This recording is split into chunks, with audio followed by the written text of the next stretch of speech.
The Los Angeles Rams welcome in the Pittsburgh Steelers to SoFi Stadium for Week 7 of the NFL season. The Pittsburgh Steelers sitting with that 3-2 record. The Los Angeles Rams with a 3-3 record with that win over the Arizona Cardinals last week. This game kicks off at 1:05 p.m. Pacific time. That happens on Fox.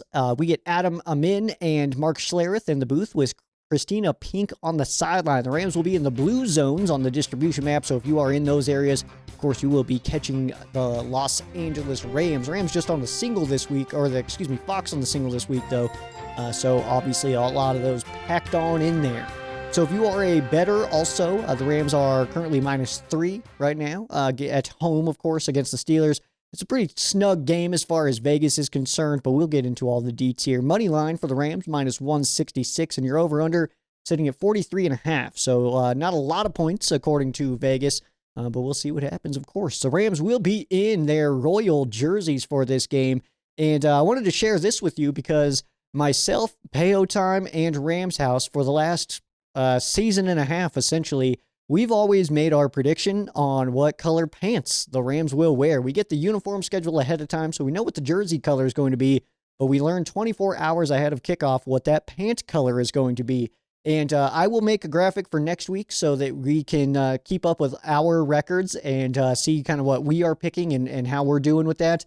But I will let you know to just drop yours in the comment section below. Drop what color pant you think that the Rams will wear. We've run the soul pants 2 times in a row, which has led to just about all of us switching up our predictions for this week, not picking the soul pants. So Rams House is going with the bone pants this week, and myself and Payo Time going with the royal pants. So got royal on royal, which is my least favorite combo, but it is my prediction on what we will see from the Rams this week. So drop your prediction in the comments below, and next week we'll have a graphic for this as well, so you can keep up with our records and then talk trash to us when you're doing better than us, which is absolutely possible.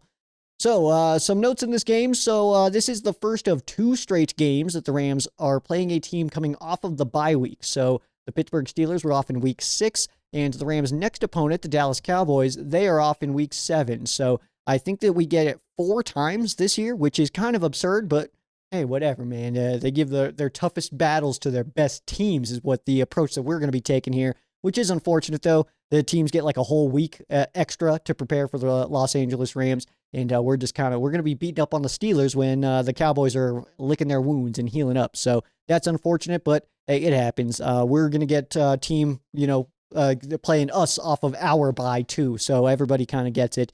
I guess not everybody, but you get the point. Either way. And the Rams currently sitting in the 7 seed in the NFC playoff race. They currently would be playing the Philadelphia Eagles if that were to end right now. Obviously, there's a lot of season to go, so we'll kind of see how it all shakes up. But I would say with the way that the Rams played the Philadelphia Eagles in earlier in the season, what was that, week 5, maybe? Either way, it was not long ago. Yeah, I think it was week 5. But either way, the way that the Rams played in that game, I actually feel good about that. And it just didn't seem like the Rams were on it at all. And so far, I mean, I think the Rams have been competitive in all 6 of their games, and they have a 3-3 record right now. So I think that as the season goes on, this team should be getting better and just more in line with itself, making a little bit fewer mistakes as the season goes on. As long as health is a part of that, that should be something that we all anticipate. We get a major running back mix-up this week, of course, so we could see running back Zach Evans get his first NFL start. It was his first time being active last week in week 6 against the Arizona Cardinals. And I would say more realistically that Royce Freeman will get the bulk of the carries, but I do think that we get a heavy dose of both of them. But also at the same time, we have not been told who's going to be the starting running back. We don't know who's going to get the bulk of the carries. So we're kind of just all assuming right now what's going to happen. But I would say it's kind of an RB1A and RB1B situation that we're dealing with Zach Evans and Royce Freeman. I don't think any of them are necessarily the starter for week 7 against the Pittsburgh Steelers. But I think that we do see a good chunk of both of them. Also, on the other side, reports say that the Steelers did inform cornerback Desmond King that they do plan on releasing him if they cannot find a trade partner. So King was picked up by the Steelers after he was cut by the Texans after the preseason on their cut down to 53. And he has not logged any stats on the season. He has been active 3 times. I did see a lot of Rams fans say that the Rams should go after him. I disagree. I don't think that the Rams really have a need for him. And if the Rams were going to add a cornerback to the active roster, I think going into our own practice squad with somebody like McCutcheon would be the better play than to go after a guy like King. Although this week, I mean, obviously that's a different conversation. That this week it could be very beneficial, but I mean, we've got the tape, so it's not a big deal. We also got Kevin Dotson here and stuff like that, so I'm not super worried about that from a competitive standpoint. I just don't think that there's really any reason to bring in Desmond King to this team right now. Some milestones that we are watching for in this game. So Matthew Stafford, he does need 3,265 passing yards to pass Eli Manning for 10th all time. This is something we are tracking all season until it is either passed or we need to talk about it next year. Either way, we're talking about it, all right? And he also needs 28 passing touchdowns to pass Eli Manning for 10th all time in that category as well. And we are creeping up on the second most ever passing yards in the first 200 regular season games as Matthew Stafford creeping up on Matt Ryan. He needs 591 more passing yards to wiggle into second place there. Drew Brees holding in first. And I don't think that that based on the trajectory here, Matthew Stafford would need to go off for his next 5-6 games in order to be in that Drew Brees realm. But he should be able to pass Matt Ryan here, as I believe this is 194 now, if I'm not mistaken. So he's getting there. He's getting close to it. And Tyler Higbee, he did reach 9th in receiving yards in franchise history versus the Cardinals. He did just need 2 receiving yards, so I posted that one. If you are following on Rams Showcase, at Rams Showcase on X, then I posted it there, as well as just my own personal Facebook page. So, yeah, he reached 9th all time. That's pretty impressive stuff. And that's not over because he needs 18 receiving yards to move into 8th most in franchise history. So he could go from 10 to 8 in 2 weeks, which is obviously awesome to see. But just 18 more receiving yards, and that's where Tyler Higbee will be. He needs 2 touchdowns, receiving touchdowns, to move into the top 10 in franchise history in that category. Does already lead the tight ends in that realm. And Cooper Kupp needs 71 receptions to pass Henry Ellard for 3rd most in franchise history. He also needs 2 more receiving touchdowns to become 4th in franchise history. So he is getting close to some other milestones as well. And Aaron Donald, apparently it was a premature post here because we got the word that was a sack. And so I posted that he is top 30 in sacks in NFL history, but of course that was removed. So 2 weeks with no sacks for Aaron Donald, but good opportunity to get back into that column this week against the Pittsburgh Steelers and become top 30 in the entire NFL's history in sacks. Although the sack history is a little bit of a weird one. Rams fans, I think, kind of know that with Deacon Jones coining the term and all of his not being accounted for. So there's obviously a lot of things that go on with that. And then, of course, still just 3 fumble recoveries to lead the franchise in that category all time. Let's dig into the matchup here. So we got the Rams offense versus the Pittsburgh Steelers defense. The Rams offense is 5th in the NFL, putting up a little over 387 a game, and going against the Steelers defense, almost 410 a game. They are 30th in the NFL in defense and passing the football. The Rams are 6th in the league, going against the 25th ranked pass defense of the Pittsburgh Steelers. And running the football, I would give this one to a lack of attempts here. Is the Rams sitting at 17th in the league, and the Pittsburgh Steelers 29th run defense, giving up almost 144 a game, which is absolutely madness to me. And points being scored, the Rams are putting up 23. That is 12th in the league, and the Steelers defense giving up 22 a game. That is 20th in the NFL. So if the Rams score right in that range, of course that checks out. But averages don't always just tell us exactly what's going to happen. It's only 6 games and against very different teams. So obviously there's no direct translations there. But the Rams offense, they do have an interesting time attacking the ground, especially this week with the issues that the Rams now have at the running back position. Obviously, we lose our top 2 guys, Kyren Williams and Ronnie Rivers, Mr. Ripaz. He is now both of them being out right now. So we do anticipate that we'll see a Royce Freeman and Zach Evans combo with the potential that we see Myles Gaskin and even Hendo could get some carries in there. If we bring in all of those guys to be active this week, we'll kind of see what happens. But going against the 29th ranked run defense, hopefully we see this team kind of commit to the run and still impose their will in that category because the Rams offensive line is very good. And when you can help them out by running the ball, then I think it opens up everything else. And we know that this line likes to run block. I mean, I think all lines like to run block when you can just line them up and be like, you push that guy out of the way. I think they kind of live for that a little bit. So obviously, to get the ground game going, we just need Sean McVay to just stick to it a little bit, which in this game, we could see him kind of be a little bit more hesitant, given that we just lost our top two guys at that spot. So something to watch for sure. The Steelers defense, definitely one the Rams could take advantage of and should be able to move the football on them. Like I said, 25th against the pass, 29th against the run. This is something the Rams should be able to take advantage of for sure. And TJ Watt represents yet another strong pass rusher for the Rams to face this season.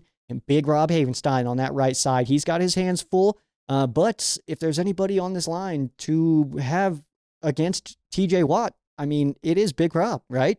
That's kind of who we want there. But we should also focus on helping him. A strong day against Watt is a good day for the Rams. And kind of vice versa a little bit of like if Big Rob is having a good day, that's a good day for the Rams offense. And if he's having a rough day, probably going to be a rough day for the Rams offense, right? And also, I think it's with TJ Watt being on the football field, this is a really good chance for the social media storm to kind of see both of them on the same field. And obviously, they're not going to be going head to head, Aaron Donald and TJ Watt, that is. But to see them both on the field at the same time, I think is beneficial, at least for like Steelers fans who just like blatantly think that TJ Watt is like miles ahead of Aaron Donald, which we know is not real. And I think that Rams fans have a little bit more of a respect for TJ Watt than Steelers fans have a respect for Aaron Donald. And I don't know what that is. Maybe it's Aaron Donald choking people out and stuff like that, because that happens. And that is definitely a thing that I've had to like explain to people that they're like, I was like, I just don't like how angry he is all the time. I was like, yeah, I'd be angry too, though, if I was getting triple covered or like triple blocked every play. So I'm just trying to do my job, dude. But either way, it's all kind of getting in the weeds there. Yeah, it's I think that Rams fans have a little bit more respect for TJ than Steelers fans have for Aaron. So this is a really, really good opportunity for that. But Watt being on that side, that's a tough matchup. So obviously he's a premier pass rusher. So the Rams definitely have their hands full with that, which brings us to the 3 to see, which we're going to start with the running backs here. No matter who gets the starts or the playing time, a good day on the ground is critical for the Rams in this game. Whoever is out there, we just need them to do well. Simple as that. We just need whoever is on the field to play well. Next up here, we're going to go with Puka Nacua. Puka Nacua had a bit of a lighter day in week 6, but he was dealing with a little bit of discomfort. We had heard that he had a little bit of an injury. He came into the game questionable, so I think that had something to do with it. Also, Matthew Stafford's favorite target in the universe, Cooper Kupp, is back out on the football field. So I think that with a light week from Puka last week could potentially lead to a little bit more opening this week, especially when you're going against the 25th ranked pass defense. Obviously, they don't have the numbers to back up covering multiple wide receivers. And if you're going to take one away from the Rams, it should probably be Cooper Kupp. So I think Puka should have a good day in this one. And then last on the 3 to see is going to be Big Rob Havenstein.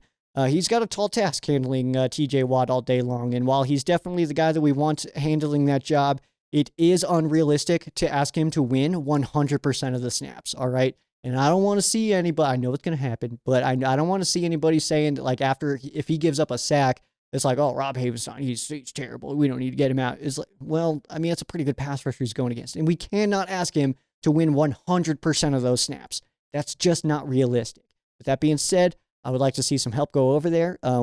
Unlike the help that we saw in that final play of week 5 against the Philadelphia Eagles, when we had Warren McClendon come in at right tackle for a short time. And then who was it at running back? Was it Rivers or was it Evans? Somebody, either way, they did not help and led to a sack ending the game. So I think that helping Big Rob should be critical. And again, like I said, if a Rob having a good day is a good day for the Rams, especially when we're talking about TJ Watt here. And if Rob is having a rough day against TJ Watt, chances are Rams offense probably going to be having a bit of a rough day.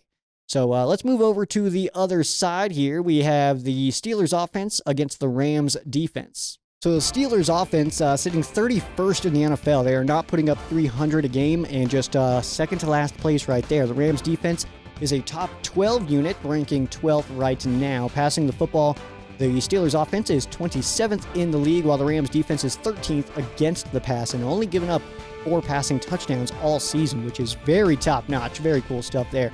Running the football, the Steelers are 28th in the NFL. Yes, that is worse than the Rams on offense. And the Rams defense 22nd against the run with the 122.2 against on average. And points being scored, the Steelers putting up just under 16 a game. That is ranked 30th in the league. And the Rams defense giving up 19.5. That is tied for 11th right now. So obviously, the Steelers' record being 3-2 and sitting above 500 right now, and then you look at their rankings, it doesn't add up. And I would anticipate that over the course of the season, if this is the way that the Steelers are going to look and the way that they're able to kind of stop people and then move the football, that I think that those averages will kind of even out and translate into the record. And so this very well could be the first time that we see Mike Tomlin have a losing record for the Steelers. But again, it's an NFL team. We talked about this last week with the Arizona Cardinals. It doesn't matter what the averages look like, how bad a team looks, anything. This is still NFL football, and that's an NFL team with a very, very good coach and some pretty awesome playmakers over there as well. So obviously, you never take it for granted. And us fans, we kind of do whatever we want. But as long as the roster and the coaching staff, as long as they're not taking anybody lightly, then we should be okay. The Rams defense, they played pretty incredible football so far. I mean, this Rams defense has been playing, I think at the very minimum, if you don't agree with that, with the Rams ranking 12th in the league right now, which we wish was better, but that's still pretty good, right? I think that considering where most people thought that the Rams defense was going to be, sitting at 12th right now is actually pretty solid. So I'll absolutely take it. I'm sure most of you will as well. But you take away some mistakes here and there, and this unit has really been solid. Some critical timed mistakes for sure. Like you look at Week 5, Philadelphia Eagles at the Rams, and Darian Kendrick getting that pass interference before the halftime, and then that led to the brotherly shove touchdown to end the half, stuff like that. So it's been unfortunate timing on stuff, but overall, I think this team is this unit has played very well.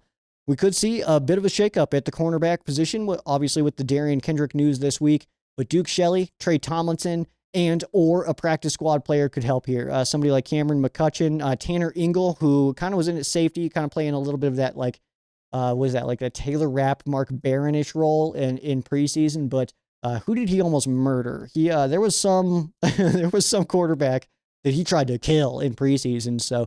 He's at least out there trying. But Cameron McCutcheon, I liked him as well in preseason, so I wouldn't hate seeing him as a depth piece for this game if DK is not going to be able to go. The Steelers offense, they definitely have playmakers. They have some players out there that I'm a big fan of, actually. So we'll kind of see what happens. But Akello Witherspoon, if he can handle Pickens, that should be okay there. I like that. But they also have other weapons, and that's where the Darian Kendrick news does hurt the Rams quite a bit. But we'll see kind of what happens. And I mentioned, Trey Tomlinson and Duke Shelley, but I think we should also kind of throw a Durant in there as well, because I think that he should have or could have a pretty big impact in this one, especially considering what we kind of have seen from him this year based on last year. We thought he was going to take that next step. He looks to be about the same player, but maybe with just a little bit less excitement this year. So hopefully that kind of translates into some cooler stuff. But like I said, the Steelers offense definitely has some playmakers. Pickens, Johnson, they've got good weapons out there. So Rams offense definitely has their hands full. I think what's happening now is you get that Matt Canada offense for the Pittsburgh Steelers, and that's absolutely crumbling them. So if Raheem the Dream Morris over here can just cook up enough pressure to kind of just suffocate that Matt Canada offense, then the Rams should be okay in this game.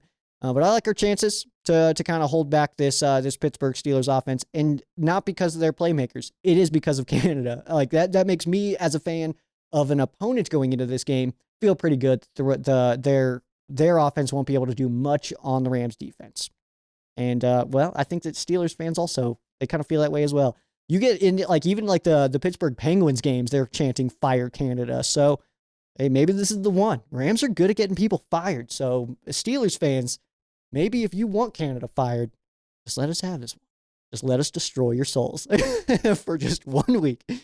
3 to C on this side of the ball. We're going to go with Aaron Donald. So Donald, obviously, clearly one of the best players in the league, has been for quite a while. But we know that the conversation, it's him or Watt being superior. That is always the conversation right now. And being on the field at the same time, this could be the perfect opportunity to show the Steelers fans what Aaron Donald is capable of. Because some of the comments that I see make it clear that they don't actually know. A lot of these comments talk about how incredible TJ Watt is, and I don't want to take anything away from TJ Watt. That dude is awesome. Could you imagine him next to Aaron Donald? Sorry about your lives, quarterbacks, because you're all dead now. But either way, Donald being out here, I think that Steelers fans getting to see him firsthand, and they have before, but again, it's a team that Aaron Donald has never beat. So if this is a game that he kind of comes in and just destroys some souls out here, then that would be a very good thing. And especially we know that Kevin Dotson is playing way better than either of the guards that are currently in Pittsburgh. So that is also a benefit to this Los Angeles Rams team coming into this one. Donald should be able to have a good game here. Kobe Durant is going to be next. And for all that Kendrick talk and who will replace him, I kind of just mentioned this. I think it's worth noting that Durant could and probably should be kind of next in line for that. I know he's that star position right now, but I also don't love that position in Raheem's defense. So I think that a guy like Jalen Ramsey is a guy that you can create a position for. I don't think that is a position that should just exist in your defense if you don't have the personnel to do it. And I don't think that Kobe Durant is necessarily doing a bad job or anything like that. But I do think that him just being in the slot is one thing, but to kind of call him the star and have him kind of doing all this different stuff, I think it's just asking him to do a little too much. I love Kobe Durant. I think that dude is awesome. He's not Jalen Ramsey, and nobody's Jalen Ramsey. Jalen Ramsey is Jalen Ramsey.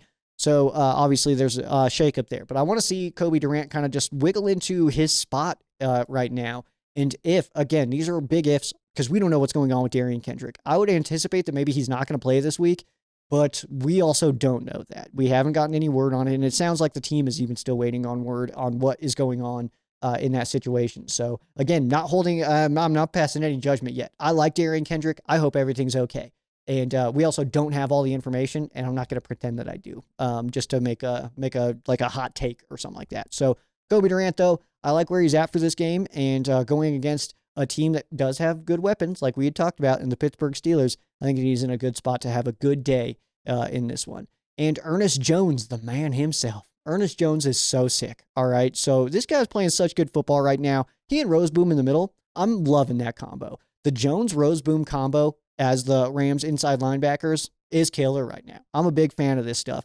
But Jones is going against a weaker offense in a spot to shut down that Steelers attack. And he's just got to get guys into the right spot, which he's done such a good job of so far this year. We just need to see it again and again and again and again and again and again. You know, we just need to see that all season. But obviously, there's no signs of him slowing down. There's no signs of him kind of pulling back on that. That we saw. We kind of talked about this from his very first training camp press conference. He came in that fire that we saw even way back then in what was that, July? We felt good about him then. So I think that he's just kind of doing the thing. But I'm not saying that it's going to happen, but if the Rams were able to shut out the Pittsburgh Steelers, it's because Ernest Jones is just murdering souls. Because that's what he does. He's super good at football, and it's really fun to watch. Let's take a look at the history of this matchup. So the Rams do lead the all-time series, 15-10-2, which would make this that's the 28th game in this.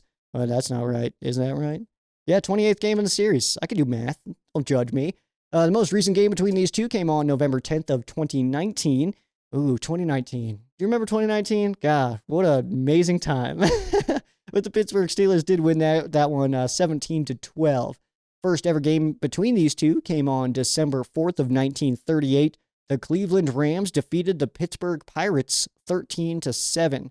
The Rams versus the Pirates all time. The Rams lead that series 1-0-1. That tie coming the following year in 1939. And that game played in Cleveland. The Rams have lost 4 straight to the Steelers right now, and the Rams' most recent win over the Steelers came on October 26th of 2003. That was the St. Louis Rams at the Steelers with a 33-21 victory. Obviously, the 2003 Rams, pretty sick team. A lot of really, really good players on that team still. So, yeah, that was those were some fun times for the Rams. I guess that was the tail end of some really fun times, but either way.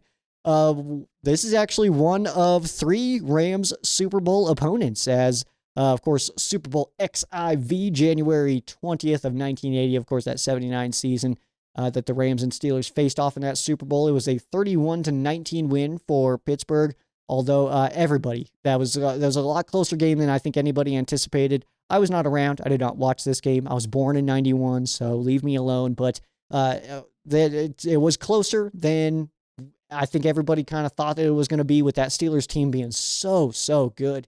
And then, of course, Colin Bryant, he scored the first touchdown in that game in the first quarter. The Rams did lead after 7-3 with that Colin Bryant touchdown. And Colin Bryant, I think, is just a player that I kind of hold a little bit closer than the average player, as he was from Colorado, and he did pass away in his Manitou Springs home just a couple years ago, actually. So Manitou Springs, if you are not familiar with my area, I live in Colorado Springs, I live in Fountain, but it's essentially Colorado Springs. And Manitou is just to the west of Colorado Springs. It's right there. And if you are ever in the area, in the Colorado Springs area, as a tourist, anything like that, Manitou, a must stop. You got to check it out. It's super cool. Super cool little witch town. I think it's they call it the witch capital of the U.S., which is pretty sweet, I guess. Yeah, just like a little hippie town. Very cool stuff, though. Check it out. And if you don't drink the water, you're weak. All right. Moving on here to some connections here. So we have former Rams on the Steelers. Just one wide receiver, Allen Robinson. He was playing for the Rams last year, 2022.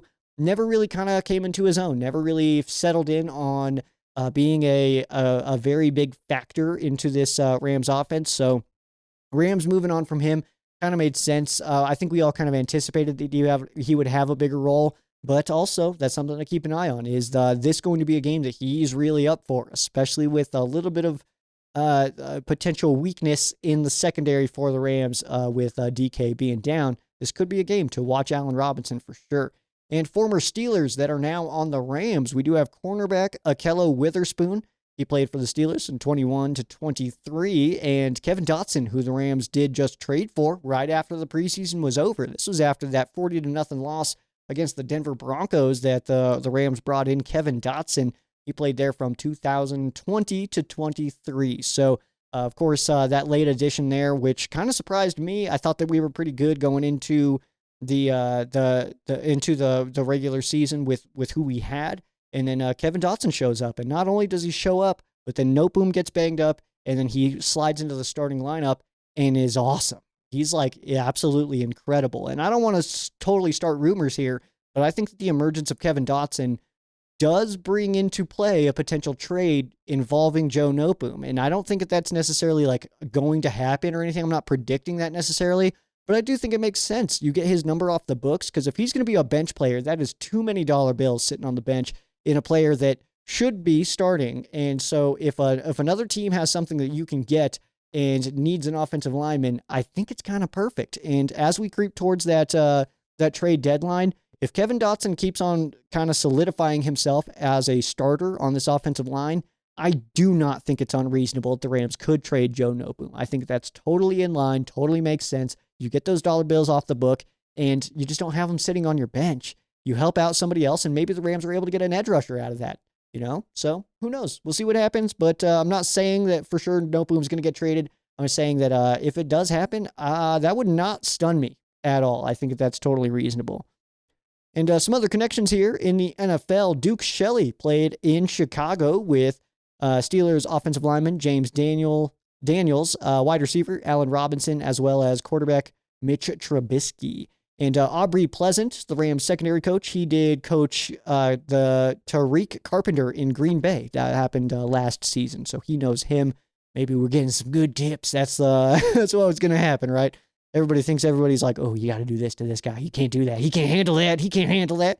It's going to be fine. But Aubrey Pleasant back for the Rams, that's a massive plus. Hoping he's our next DC for sure. If Raheem the Dream gets hired as a head coach somewhere, my vote is Aubrey Pleasant. Lock that in right now. And some other connections here, going back to college. So Rob Havenstein, Big Rob, and TJ Watt, they played at Wisconsin together in 2013 and 14. So they going head-to-head in this week. They're former college teammates, which is really cool stuff. Darian Kendrick, Stetson Bennett, and Warren McClendon, all of which may not be playing in this game, but are part of this team. They played at Georgia with offensive tackle Broderick Jones, the rookie, and wide receiver George Pickens. Big fan of Pickens. I think that guy's incredible, as well as tight end Darnell Washington. Demarcus Robinson, Rams wide receiver, played at Florida with safety Keanu Neal in 2013 to 15. Desjuan Johnson played at Toledo with Deontay Johnson. So two D. Johnsons playing at Toledo together in 2018. That's pretty cool stuff. And Bryson Hopkins, the Rams tight end, played at Purdue with cornerback Corey Trice Jr. in 2018 to 2020. So 3 seasons they played together. And Russ Yeast and Tutu Atwell played at Louisville together with wide receiver Dez Fitzpatrick, and also the secondary coach for the Pittsburgh Steelers, Grady Brown, was coaching there as well. So that is your game preview. St. Louis Rams.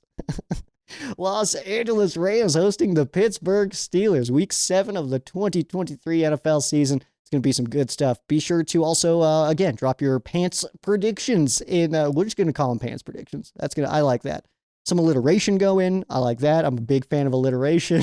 and yeah, drop your predictions in the comments, which it's going to be fun. We'll create a graphic for that for next week. I think time just got away from me, and then I also kind of forgot. And then as I was putting the note in, I was like, oh, I don't think I made that. Either way, you get it. But drop that as well, and RamsShowcase.com, snag your merch there. If you are interested, if you are on the YouTube channel or Facebook video, whatever, and you are interested in listening to the full podcast, well, check it on out. Everywhere you listen to podcasts, I will share an Apple Podcast link in the description below so you can find it there. But we talked about the Darian Kendrick news, the running back shakeup, and then, of course, right now we are going to get into fan quesos. So that is going to be on the other side of this break.